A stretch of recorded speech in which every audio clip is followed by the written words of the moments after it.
রাজধানীতে আজ মঙ্গলবার ভোর ৫টার পর শুরু হয়েছে ঝুম বৃষ্টি। থেমে থেমে অঝোর ধারায় বৃষ্টি চলে সকাল ৭:৩০ পর্যন্ত। প্রায় আড়াই ঘন্টার এই বৃষ্টিতে ঢাকার বিভিন্ন এলাকার রাস্তায় কোথাও জমেছে হাঁটু পানি, আবার কোথাও কোমর সমান পানি।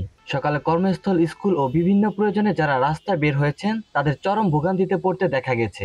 সকাল ৭টার দিকে গ্রিন রোডে সিএনজি চালিত কয়েকটি অটোরিকশা পানিতে আটকে থাকতে দেখা যায়। কারণ বাজারে রিকশা আসন পর্যন্ত পানি উঠতে দেখা গেছে।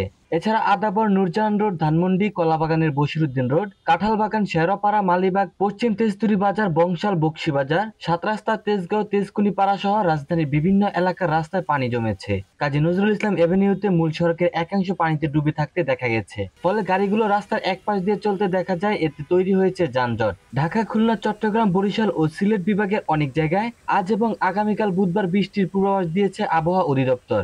গতকাল সোমবার দুপুরে ঢাকায় মুষলধারে বৃষ্টি হয়। রাতে থেমে থেমে বৃষ্টি হয়, তবে ভোরে শুরু হয় তুমুল বৃষ্টি। মেঘলা আকাশ, ভ্যাপসা গরম, আবার সামান্য বৃষ্টি, এমন অবস্থা কয়েকদিন ধরেই চলছে রাজধানীতে। গত আগস্টের মাঝামাঝি সময়ের পর থেকে দেশের বিভিন্ন স্থানে বৃষ্টি শুরু হয়। ২০ আগস্ট থেকে প্রবল বর্ষণ ও উজান থেকে নেমে আসা পাহাড়ি ঢলে দেশের দক্ষিণ পূর্ব ও উত্তর পূর্বাঞ্চলে অন্তত ১১টি জেলায় বন্যা আক্রান্ত হয়। এতে ক্ষতিগ্রস্ত হয় অর্ধ কোটিরও বেশি মানুষ।